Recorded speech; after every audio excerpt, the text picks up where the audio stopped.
When my daughter-in-law told me to leave, I smiled instead of crying. I don't know why I smiled that day. Maybe because my tears had run out, or maybe because, deep inside, I already knew that nothing I said would change the way she felt about me.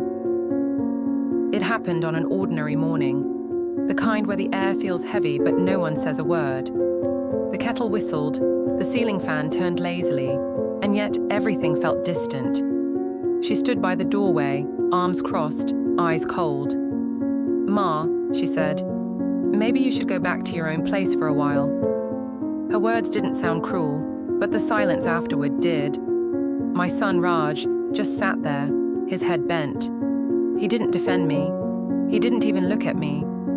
That silence, it spoke louder than anything. I looked at both of them, the two people I loved most. I wanted to ask, what did I do wrong? But instead I said, "All right, beta." I turned toward the kitchen and switched off the stove. The tea inside the pot kept bubbling for a few seconds before calming down, almost like my heart. That's how it began. The day everything changed. I'll go back a little. My name is Mira. I'm 62 years old.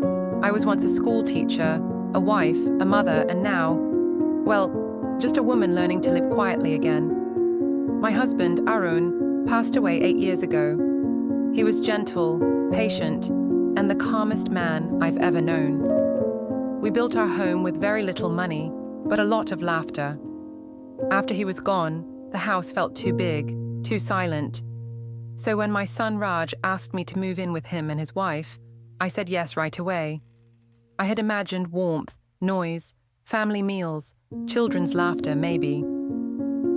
But what awaited me was something else. Polite smiles, closed doors, and invisible walls that grew taller with each passing month. Anaya, my daughter-in-law, was a bright young woman. Confident, modern, opinionated. She worked in digital marketing, which meant she was always online, creating videos and sharing bits of her life. I didn't understand much of it, but I admired her energy, at least in the beginning. The first few weeks after I moved in, things were fine. We'd have tea together in the mornings. She'd ask about my cooking. I'd ask about her work. Small talk, but pleasant. Then slowly, little changes began to show. She started coming home later. Meals became something we ate alone. The kitchen that once smelled of spices and warmth now smelled of takeout boxes. Sometimes I'd cook something special, thinking she might like it, her favorite paneer curry, or kheer the way my husband loved it. She'd thank me politely, but hardly touch it. "Too heavy, Ma," she'd say. "I'm trying to eat light." And Raj, my dear boy, was always busy. Meetings, deadlines, phone calls. I didn't blame him. Life was faster now. But somewhere between the rush of his world and the stillness of mine, we stopped meeting in the middle. I told myself it was just a phase. Families go through that. But deep down, I felt a quiet fear settling in. Then one evening, it happened. I was scrolling through my phone, trying to learn how to use it better. I had joined an online group for women my age. They shared recipes, poems, prayers. It was my small window to the world. As I scrolled, a familiar face popped up. Anaya. She had posted a new video. Curious. I clicked on it. She was sitting on the couch in our living room, smiling into the camera. Her caption said, "Living with in-laws, the struggle is real." I felt my heart skip. In the video, she laughed as she said, "You know, some people think being a daughter-in-law is easy, but try living with someone who just sits around all day watching TV, giving advice no one asked for." The audience in the comments laughed. Some wrote, "Same here. Oof, mother-in-laws. Preach, girl." She laughed again and added, "That old woman just sits on her app all day." The world went silent. I froze. My tea slipped from my hand and spilled onto the floor. I couldn't believe it. The woman I cooked for, prayed for, lived with, had turned me into a joke for strangers to laugh at. I watched the video again, hoping I'd misunderstood. But no. Every word was clear, every laugh was sharp.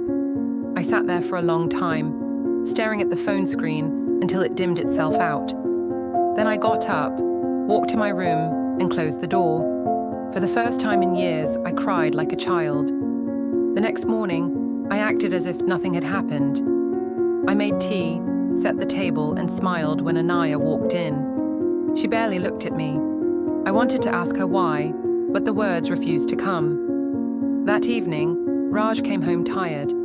He sat with his laptop, hardly noticing me. I waited, thinking maybe he'd bring it up, but he didn't. He didn't know, or maybe he did, and didn't want to talk about it. That night, as I lay in bed, I thought about all the years I'd spent raising him. How I had stayed awake when he was sick. How I had worked extra hours to pay for his education. And now, I was just a line in someone's online joke. The pain wasn't just from the insult, it was from being invisible in my own home. Days passed, and the tension grew. Anaya avoided me. Raj avoided conversations.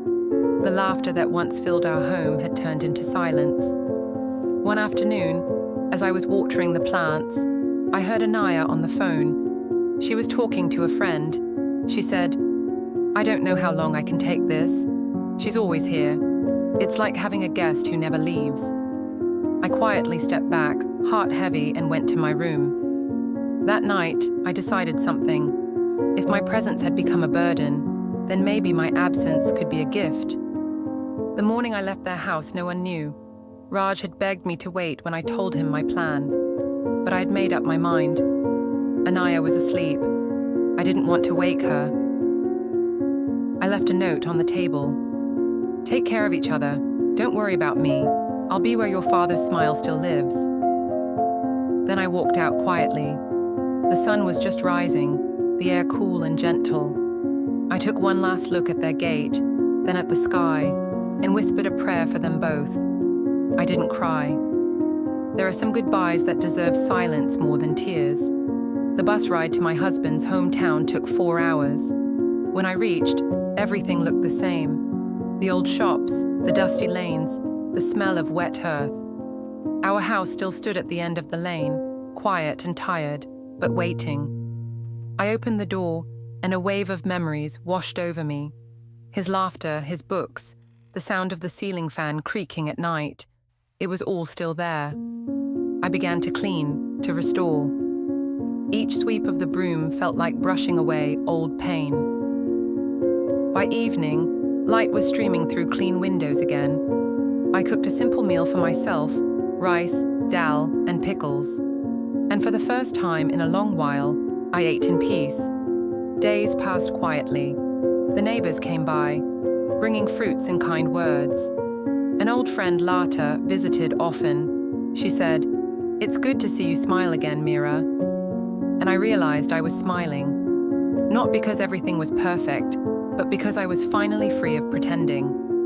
Still, sometimes when I sat alone, the hurt returned. I'd think of that video, those words.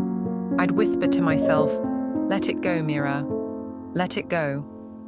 Forgiveness doesn't happen in one day. It's something you practice until it stops hurting. Then one evening, Raj came. He stood at the gate looking unsure. When he saw me, his eyes filled with tears. He hugged me tightly. "Ma, I'm sorry," he said. "I should have stopped her. I should have seen how lonely you were." I held his hand. "No, Beta. You were just trying to keep the peace. It's not your fault." He said Anaya wanted to come too, that she regretted everything. I nodded quietly. "Then let her come. The door is always open." That evening, we sat together watching the rain, saying little. Sometimes silence can heal more than words. The days after that video felt strange. Everything looked the same curtains, the same breakfast table, the same quiet hum of the refrigerator. But it all felt different, like the air in the house had changed. When I looked at Anaya, I saw her differently now, not because I hated her, but because I finally saw the distance between us. A distance that had probably been growing for years while I was too busy pretending everything was fine. I tried to carry on as usual. I woke up early, made tea, watered the plants, folded laundry, but my heart felt heavy. Every sound, a closing door, a short sigh, a quiet pause, began to sting in ways I couldn't explain. I kept thinking, maybe I did something wrong. Maybe I was too slow, too forgetful, too much in her space. I replayed every conversation in my head, every tiny misunderstanding, and slowly, I began to see how small cracks had been forming all along. One evening, a few weeks before that video, I remember cooking dal in the kitchen. Raj had called, saying he'd be late again, so it was just the two of us at home. I had the stove on low, humming softly to myself. When Anaya walked in, she looked frustrated. She said, "Ma, you don't have to cook. I already ordered something." I turned, surprised. "Oh, Beta, I wish you'd told me. I've already made this." She sighed and said, "It's okay, it's just, you don't have to go through all this trouble. You should rest." I smiled. "It's no trouble, dear. I like doing it." But she didn't smile back. She just said, quietly, "Sometimes it feels like you don't trust me to handle the house." I froze. That wasn't what I meant at all. I wanted to tell her that this was my way of helping, of feeling useful, that after losing my husband, the kitchen was the one place that still made me feel like myself. But before I could explain, she had already walked out. After that, I started stepping back. I stopped cooking every day. I let her manage things her way. If she wanted to eat out, I didn't argue. If she wanted to rearrange the furniture, I just nodded. At first, I thought she'd notice, that maybe she'd see I was trying, but she didn't. Instead, the house began to feel more and more like hers, and less like mine. She changed the curtains. She bought new plates, even the old clock in the living room, the one that had hung there for 30 years. She replaced with something sleek and modern. It was beautiful, I won't deny that, but it didn't sound the same. That old clock used to tick loudly, like a heartbeat. This one just blinked silently, as if time itself had stopped making noise in this home. Sometimes, Raj would call me from work and ask, "Ma, how's everything at home?" And I would say, "All good, Beta, all good." Because what else could I say? He loved his wife. And I loved him. I didn't want to be the reason for even a small shadow between them. But inside, I was fading. It's a strange feeling. To live in your own home and feel like a guest. There were moments, though, when I thought maybe things could still go back to how they were.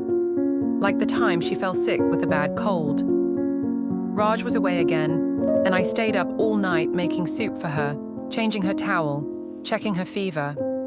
When she finally smiled weakly at me the next morning and said, "Thank you, Ma," I felt a flicker of warmth again. I thought maybe she saw me. Maybe she understood. But the very next week, she was back to being distant, and I was back to being invisible. Then came the whispers. One afternoon, I overheard her on a phone call. I wasn't trying to listen, but her voice carried through the hallway. She said, "I can't wait for Raj to agree. We need our own space. This isn't working." My chest tightened. I leaned against the wall quietly, holding my breath. She continued, "She means well, I know, but it's exhausting. I feel like I can't breathe freely in my own house." Those words, they stayed with me. In my own house. I went to my room that day and sat for a long time. I thought of all the times I'd cooked for her, prayed for her, covered her when she fell asleep on the sofa, and yet, somehow, I had become a burden. After that day, I started noticing every small thing. The way she'd lower her voice when taking certain calls, the way she'd close her door when friends came over, how she no longer asked me to join them for dinner when they had guests. It was always, "Ma, you rest, we'll manage." Or, "It's just office people, Ma. You don't have to sit with us." I'd smile and say, "Of course, Beta," pretending it didn't sting. But it did, every single time. You start telling yourself it's fine, that you're old, you're not part of their world anymore. But deep down, you know you still crave the sound of laughter, conversation, belonging. One evening, Raj came home after a long trip. We were sitting at the dinner table, and I tried to tell him about the new plants I'd grown. But before I could finish, Anaya interrupted, saying, "Raj, can we talk about the new apartment tomorrow, the one near his office?" My spoon stopped mid-air. Raj looked at me quickly, almost guiltily, then back at her. "Oh, yeah, we'll talk later." I smiled, pretending not to notice, but my heart sank. That was the first time I realized they were planning to move. Later that night, when Raj came to my room, he sat beside me and said softly, "Ma, we've been thinking, maybe we should get a place closer to work. The traffic is terrible, and Anaya's office is far too." I nodded.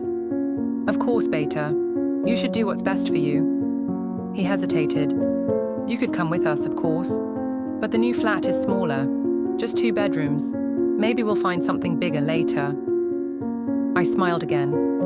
"Don't worry about me. This is your home. You go where you need to." He looked relieved, and that relief hurt more than any words could have. Days passed like that. Quiet meals, half conversations, little gestures of politeness but no warmth. And then, one evening, I found her in the living room again, filming another video.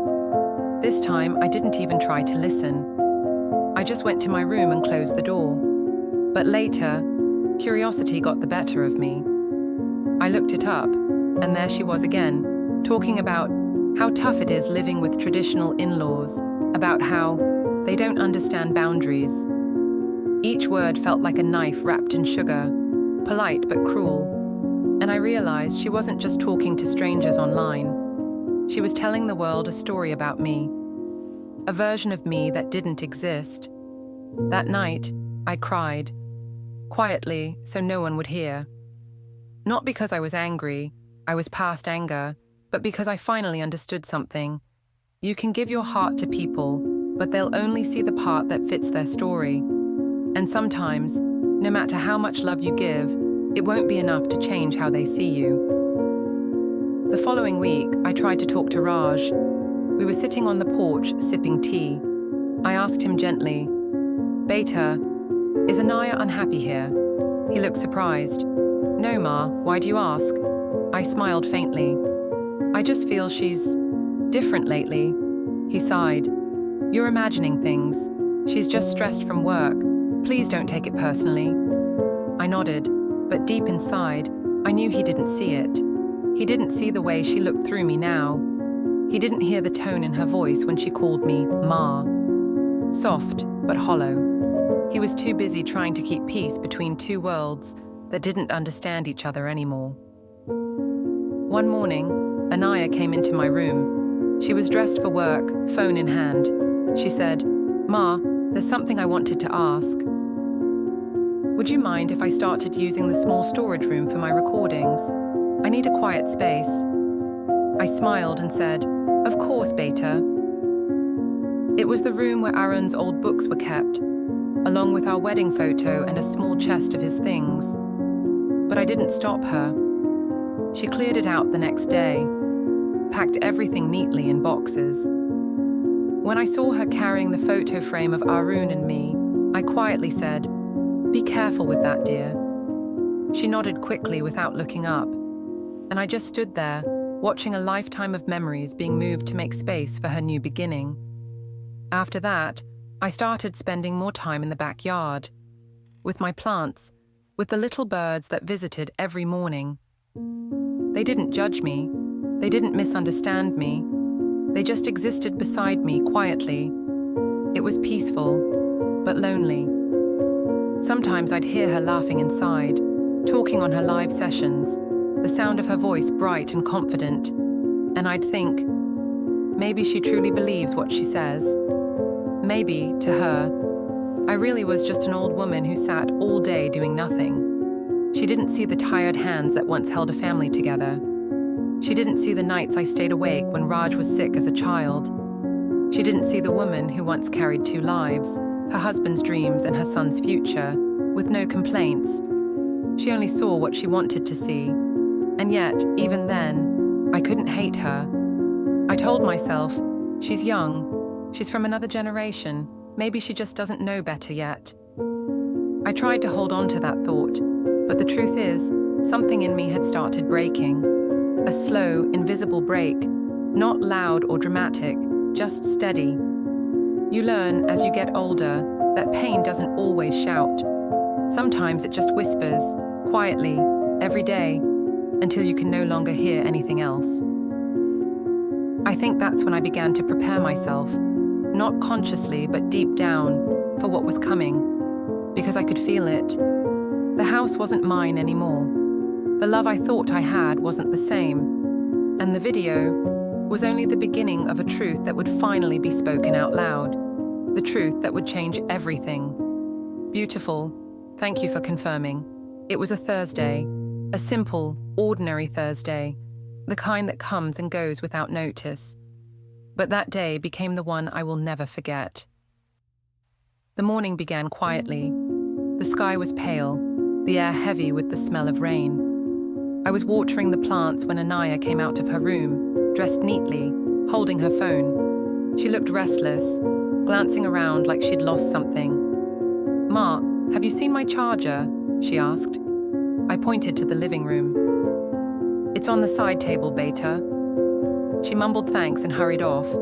There was no smile, no small talk, just a rush of movement and silence. She left for work soon after, barely finishing her toast. And once the gate closed, the house went still again, the kind of stillness that hums in your ears. I poured myself a cup of tea and sat by the window, as I often did. I looked outside and thought about how strange life had become. This house had once been full of laughter, children running, music playing, my husband reading the newspaper aloud just to make me smile. Now it was just echoes and empty chairs. I tried not to think about that video again, but it haunted me. Sometimes at night her words would play in my head, again and again. That old woman just sits on her A all day. Each time I'd close my eyes and whisper, "Let it go, Mira." But it wouldn't go. Words like that have a way of sinking into your bones. That afternoon, Raj called. His voice sounded tired. "Ma, can you hear me?" he said over the noise of traffic. "Yes, Beta, I can. How are you?" "I'm fine. Listen, Anaya told me you've been quiet lately. Is everything okay?" I smiled faintly into the phone. "Everything's fine. Just a little tired." He paused. "You sure? You don't sound fine." I hesitated. "Raj, do you ever feel like home doesn't feel the same anymore?" He went silent for a second. Then he said softly, "Ma, please don't overthink. You know how much we love you." And I believed him. At least I wanted to. But love, I've learned, can exist even when understanding doesn't. That evening, there was thunder. The kind that shakes the windows but calms the heart at the same time. I made dinner, just something simple, rice and lentils. I wasn't hungry, but cooking always steadied me. Anaya came home around 8. Her makeup was perfect, her clothes crisp, but her face looked tense. She put her bag down and said, "Ma, we need to talk." My heart sank. I turned off the stove, wiped my hands, and sat at the table. She stood across from me, phone still in her hand. She took a deep breath and said, "I don't know how to say this, but Raj and I have decided to move out next month." I didn't speak, I just nodded slowly. I had known it was coming, but hearing it out loud made it real. She continued, "It's not about you. Please don't take it personally. We just need our space." I nodded again. "Of course, Beta, you're young. You should live your own life." She looked relieved, almost surprised that I didn't argue. But then she added, almost as an afterthought, "And maybe it'll be good for you too. You can finally rest. You don't have to worry about managing this big house anymore." Her words stung, though she meant them kindly. This house, my house, wasn't a burden. It was my life. It was where I'd loved, prayed, lost, and survived. I forced a smile. "You're right, dear. Maybe it's time. She smiled too, awkwardly, as if unsure whether to hug me or leave. She chose to leave. That night, I sat in the living room long after she'd gone to bed. The rain had stopped, but the smell of wet earth lingered. I looked around the house, the photographs, the books, the quiet corners, and realized I'd been holding on to a world that no longer existed. And yet, I couldn't let go. I whispered to myself, how did we come to this, Arun? How did our home become so cold? If he had been there, he would have known what to say. He always did. But the chair beside me was empty, and the only sound was the soft ticking of the new silent clock. The next morning, I decided to do something I hadn't done in years. I called my old friend, Sushma. We hadn't spoken much since Arun's passing, but she was one of the few people who still called me Miru, the way he used to. When she answered, her voice was warm. Miru, after so long. How are you? I smiled for the first time in weeks. I'm all right, Sushma, just missing old days. We talked for a while. I told her about Raj, about Anaya, about how life had become quiet. I didn't mention the video. I couldn't. But somehow, she knew something was wrong. After a pause, she said gently, Miru, come stay with me for a few days. Change of air will do you good. I almost said no, but then I thought, maybe she was right. Maybe a little distance was what I needed. I told Anaya that evening. She looked surprised, then nodded. That's nice, Ma. You should go. Her tone was polite, maybe even relieved, and that hurt more than I expected. I left 2 days later. Sushma's home was in a nearby town, smaller, quieter, surrounded by trees. When I arrived, she hugged me tightly, and for the first time in a long while, I felt seen. Her house smelled of cardamom and soap. There were fresh flowers on the table, laughter in the air. It reminded me of what a home was supposed to feel like. That first night, we sat together on her veranda, sipping tea. The sky was full of stars. She looked at me and said, You've always been too gentle, Miru. Sometimes people mistake kindness for weakness. I smiled faintly. I don't know how to be any other way. She nodded. That's what makes you who you are. But remember, even gentle hearts deserve peace. Her words stayed with me. A few days passed peacefully. I helped her with cooking, watered her plants, even went with her to the market. I felt lighter, freer, as if the air itself was kinder here. But one afternoon, while Sushma was napping, I checked my phone. And there it was again, another video. Anaya's face filled the screen. The title read, How I Finally Took Control of My Life. I hesitated. Part of me wanted to close it, but I didn't. She was sitting in our living room, my living room, talking about toxic expectations, about how some people make you feel guilty for choosing yourself. She didn't use my name, but she didn't have to. I knew every reference, every pause, every glance. And then, near the end, she said it. Sometimes love can become a prison, especially when it comes with conditions. Silent, invisible ones. I put the phone down. My hands were shaking. That was the moment something inside me broke completely. Not with anger, not even with sadness, but with a kind of quiet acceptance. I realized she had already left me, long before she ever moved out. That evening, Sushma found me sitting by the window, tears running silently down my face. She didn't ask why. She just placed her hand on mine and said, Maybe it's time you stop trying to be what others want you to be. I nodded, because she was right. For so long, I had tried to fit into their lives, to be useful, to be needed, to be loved. But maybe what I needed was to love myself enough to let go. When I returned home a few days later, the house felt different. Anaya greeted me politely, but quickly went back to her work. Raj was out of town again. The boxes were already stacked near the hallway, labeled neatly, kitchen, clothes, decor. I stood there for a long time, staring at them, and then, Without thinking, I whispered, "It's really happening." That night, after everyone went to sleep, I walked through the house one last time. The rooms were dark, but I knew every corner by heart. I touched the walls, the doors, the photo frames. Each one held a piece of my life. When I reached the kitchen, I saw something small, a note stuck to the fridge. It was Anaya's handwriting. It said, "Dinner's in the fridge. Sorry I couldn't stay up. Good night." Such a small note, so ordinary, but it felt like a farewell. I smiled through tears. "Good night, Beta," I whispered back. The next morning, I woke up early. The sun was gentle, peeking through the curtains. For the first time in months, I felt calm, truly calm. I made myself tea, sat by the window, and opened my notebook. I began to write. Not about pain, not about regret, but about love, quiet, enduring love. Because no matter what had happened, I still loved them. Raj, because he was my son. Anaya, because she was part of him. I wrote, "Sometimes the people we love will hurt us, not because they wish to, but because they don't yet understand the weight of love given freely." And then I wrote, "Letting go isn't losing.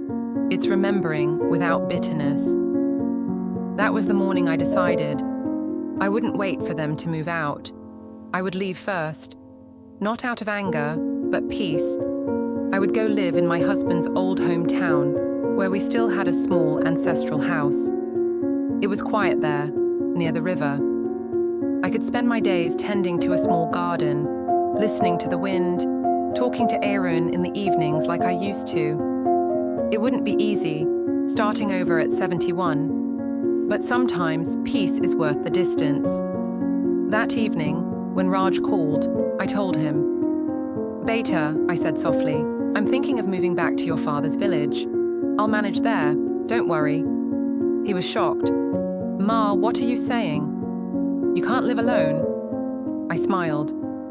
"I've lived for everyone else my whole life. Maybe now I can live a little for myself." He didn't know what to say, but after a long pause, he said quietly, "If that's what makes you happy, Ma, I'll support you." And in that moment, I felt a weight lift from my chest. That night, I stood by the window again, watching the lights flicker outside. The same window where I had once cried silently. But this time, my tears were different. They were soft, cleansing, like rain after a long drought. I whispered to myself, "It's time, Mira. It's time to go home." And for the first time in years, I meant it. The morning I left my son's house was quiet. No one knew I was going that day except Raj. He had tried to convince me to wait, but I had already made up my mind. Anaya was still asleep when I packed my last bag. I didn't want a scene, or tears, or explanations. I just wanted peace. I left a note on the kitchen table. It said, "Take care of each other. Don't worry about me. I'll be where your father's smile still lives." Then I looked around one last time. At the table where we had once shared laughter, the walls that had heard our joys and silences alike, and quietly closed the door behind me. The gate creaked softly as I stepped out. The morning sun was gentle, wrapping the world in that soft golden light that always comes after rain. I breathed deeply. For the first time in years, the air didn't feel heavy. The bus ride to my husband's hometown took 4 hours. I sat by the window, watching the fields roll by, green, wide, and endless. Each mile felt like a layer of my old pain was peeling away. The bus stopped near the small village square. Everything looked the same as I remembered. The old tea stall, the banyan tree, the slow rhythm of a place untouched by hurry. I took a deep breath and whispered, "I'm home, Arun." Our old house stood at the end of a narrow lane, just beyond the mango trees. It was dusty, a little worn, but it still had the same quiet dignity it always did. When I opened the door, a rush of memories filled the air. The sound of children's laughter, my husband's voice calling my name, the smell of sandalwood. I stood in the center of the room for a long time, It was as if the walls themselves were embracing me, saying, "Welcome back." There were cobwebs, broken tiles, and dust everywhere. But I didn't mind. It was mine. And more than that, it was real. Scene cue, soft piano and birds, visuals of Mira sweeping, opening windows, sunlight streaming in. Over the next few days, I cleaned. I swept the floors, washed the curtains, aired out the rooms. It was hard work, but every stroke of the broom felt like I was clearing away the heaviness of the past. I found Arun's old books in a wooden trunk. His handwriting was still there on the pages, neat and careful. In one of them, between the lines, I found a pressed flower, dry but perfectly kept. It was from the day we had first moved into that very house. I held it gently and smiled through my tears. "See, Arun," I whispered, "I kept my promise. I came back." The neighbors soon found out I had returned. Word travels fast in small towns. One morning, an old woman named Lata came by with a basket of guavas. "Mira, I heard you're back. It's been years." I smiled warmly. "Yes, I thought it was time." She sat with me for tea, and we talked about old days, about our children, about the village fairs, about the small joys we had forgotten to miss. When she left, she said, "It's good to have you back. The house looks alive again." Alive. That word stayed with me. For so long, I had felt invisible. And now, for the first time in years, I felt seen. In the evenings, I'd sit outside under the mango tree, watching the sunset. Sometimes children from the village would pass by, waving shyly. One of them, a little girl named Reena, started visiting me often. She was curious, full of questions. "Auntie, why do you live alone?" she asked once. I smiled. "Because sometimes, peace likes to live in quiet places." She tilted her head. "Don't you get bored?" I laughed softly. "Not when you have memories to keep you company." She giggled and said, "Then your memories must be very nice." I nodded. "Some of them are." And just like that, my days began to find rhythm again. Small, simple, peaceful. But every now and then, a shadow would pass through me. In the middle of sweeping or cooking, I'd suddenly remember that video, her laughter, her words, and I'd feel the sting all over again. I'd close my eyes and whisper, "Let it go, Mira, let it go." But forgiveness isn't easy. It's not a door you open once. It's a path you walk on slowly, every day, until the hurt loses its sharpness. One evening, as I sat on the porch watching the rain, I heard footsteps. I looked up, and there he was, Raj. He looked older, thinner, a little tired. He stood at the gate, unsure whether to come closer. I smiled. "Raj, come in, beta." He hesitated, then walked toward me.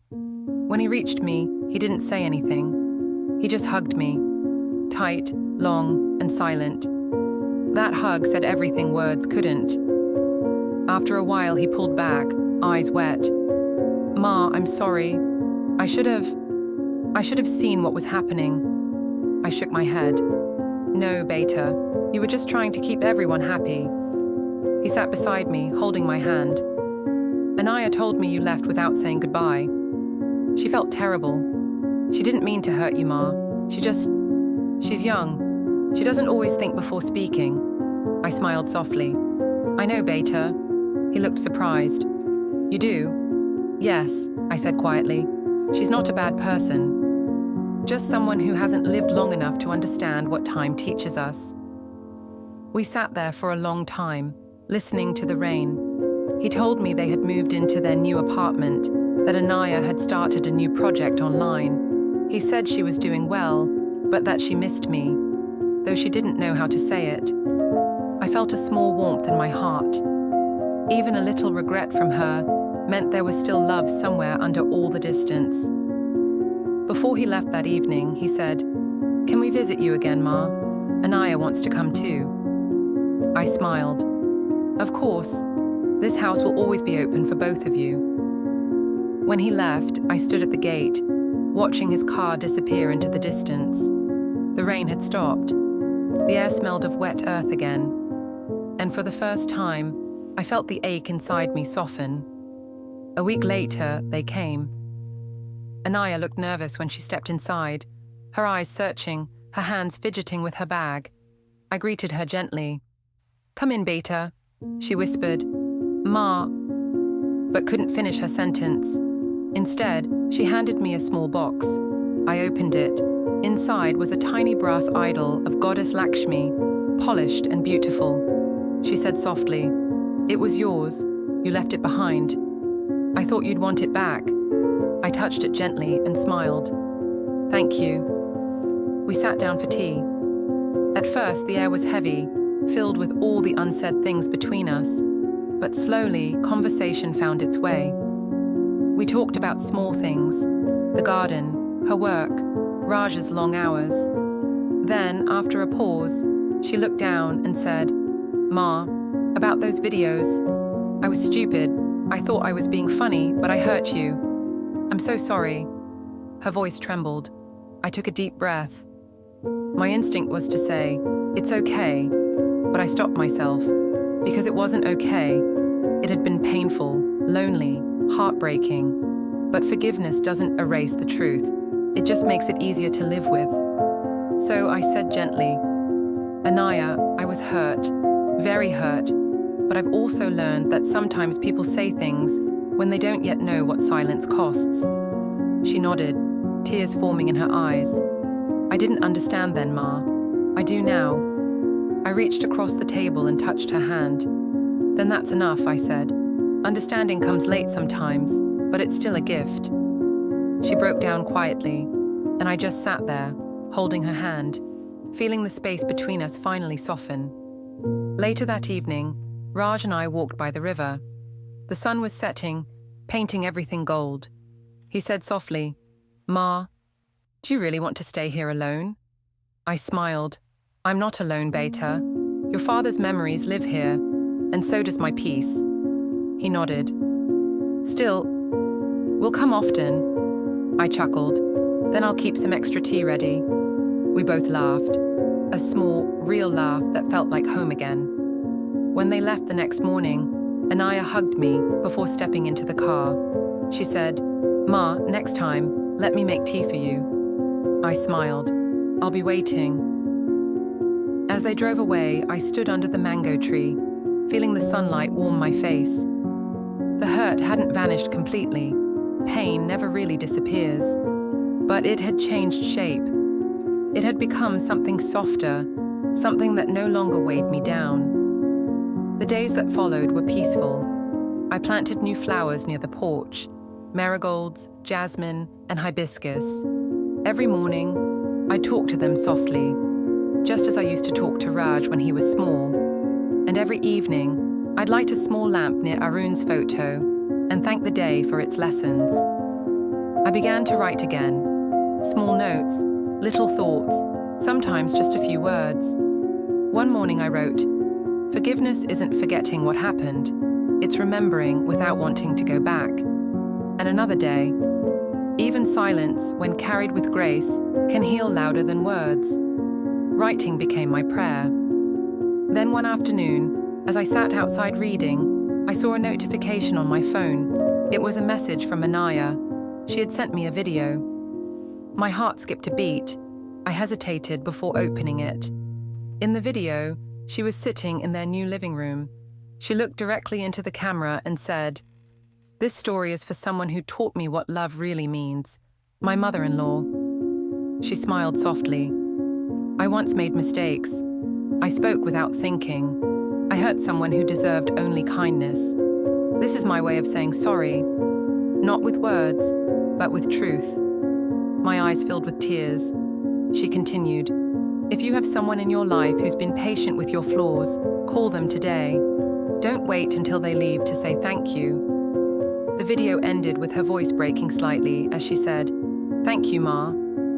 I sat there, holding the phone to my chest and whispered, "I forgive you, Beta." And for the first time, I truly meant it. Fully, completely. After that day, something inside me changed. The air felt lighter, the mornings softer. When I woke up, I no longer felt that weight in my chest. There was a quiet peace in knowing that life had come full circle. Anaya still sent me messages sometimes, little updates, photos of meals she cooked, or flowers from her balcony. Each message was like a small thread, weaving us back together. I never asked for long apologies or grand gestures. All I wanted was honesty, and now I had it. Raj called often too. He told me about his work, about how Anaya was doing better, about how they wanted to visit again soon. Every time I heard his voice, I felt a small pride grow in my heart, not for being right or wrong, but for surviving what once felt impossible. I realized that life has a way of testing our hearts. It bends us, sometimes breaks us, but it never truly ends us. If we stay open, even in silence, love finds its way back. In the evenings, I would sit near the old wooden gate, watching the children play. Their laughter carried through the air, light and full of life. One of them, little Rena, always waved when she saw me. Sometimes she'd run up with a mango or a flower in her hand and say, "This is for you, Auntie." And I would smile and thank her, because I knew she was a reminder that kindness always comes back in small ways. One day, as I sat there, a breeze passed through the trees, carrying the faint sound of laughter. For a moment, I could almost hear Arun's voice again, steady, gentle, reassuring. He used to tell me, "Mira, storms only pass through, they don't live here." And now I understood what he meant. I looked at our old house, its walls newly painted, flowers blooming near the porch, and I felt proud. Not because it was perfect, but because it had survived, just like me. The same way old trees stand tall after every storm, their roots deeper, their shade wider. One afternoon, as I was folding clothes, the phone rang. It was Anaya. Her voice was bright and calm. She said, "Ma, can I tell you something?" I smiled. "Of course, Beta." She took a small pause, then said softly, "I'm expecting. You're going to be a grandmother." For a second, I couldn't speak. My eyes filled with tears that I didn't even try to hide. I whispered, "That's wonderful news, Anaya." She said, "I was scared to tell you. I didn't know if you'd want to be part of this."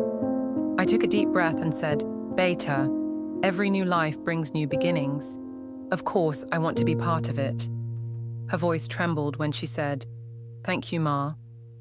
And in that simple exchange, years of distance disappeared.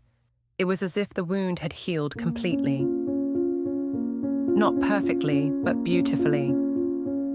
After the call ended, I sat by the window, watching the sun sink low over the fields. The sky was painted with shades of orange and gold. I felt Arun's presence again, quiet, proud, smiling somewhere beyond what eyes can see. I whispered, "We did it, Arun. We held our family together." From that day, my life felt full again. I began knitting small baby clothes, tiny sweaters, and soft blankets. Every stitch carried love, forgiveness, and hope. Sometimes I would hum old lullabies while working, imagining the little hands that would soon hold them. When Raj and Anaya visited again a few months later, her belly had started to show. She looked radiant, her eyes softer, her tone gentler. When she hugged me this time, it felt different, not out of guilt, but love. Real love. The kind that grows slowly after pain, like flowers blooming after a long winter. She said, "Ma, I want the baby to know you, to hear your stories, to learn what patience looks like." And I smiled, touching her cheek softly. "Then you've already taught them well, Beta, because you've learned it yourself." Raj stood beside us, his hand on her shoulder, his eyes filled with quiet pride. In that small moment, surrounded by laughter and new life, I felt time stand still. Everything that had once been broken now felt whole again. Later that evening, after they had gone to rest, I sat alone on the veranda. The stars were out, bright and countless. The air was still and cool. I thought about the journey, from the day I saw that cruel video to this moment of calm forgiveness. so much pain, and yet so much love hidden beneath it all. Life has a strange way of teaching us. Sometimes it breaks our hearts not to punish us, but to open them wider, to make room for a deeper kind of love, one that doesn't depend on words or apologies, but simply exists. I realized then that I didn't regret anything. Not the silence, not the loneliness, not even the tears. Because each of those moments had led me here, to this peace, this understanding, this gentle ending. When I closed my eyes, I saw my husband smile again. It wasn't a memory anymore. It was a feeling, one that lived quietly inside me, like a flame that never went out. And I thought, maybe that's what forgiveness really is. Not saying it's okay when it isn't, not forgetting what hurt us, but choosing to remember it kindly, without bitterness, without anger, just with the wisdom that we survived it, and it made us softer, not harder. That night, as I lay in bed, I whispered a small prayer. Thank you, life, for everything. The pain, the peace, the lessons, and the love. When I drifted to sleep, I dreamed of laughter. Not the cruel kind, but the pure kind. Like when Raj was little and used to chase butterflies in the garden. And I knew then that the house, the memories, the family, everything was exactly as it should be.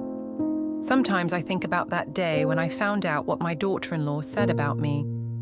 It used to feel like the worst day of my life. Now it feels like the day everything changed for the better. Because if not for that pain, I would have never found the strength to forgive. I would have never come home to myself. In the end, life didn't give me the story I expected, but it gave me something gentler, deeper, truer, and maybe that's all any of us can really hope for. The truth is, people will hurt us. They'll say things they don't mean. They'll forget the hands that once fed them, the hearts that once held them. But if we hold on to anger, we stay in the same storm forever. When we forgive, we walk out into the light again. Now, every morning, when I open my windows and feel the fresh air brush my face, I smile. Because I know I've lived through enough to understand that peace is not given, it's chosen. And as I sit with my cup of tea, I whisper to myself, I forgive, I love, I begin again. And that is enough.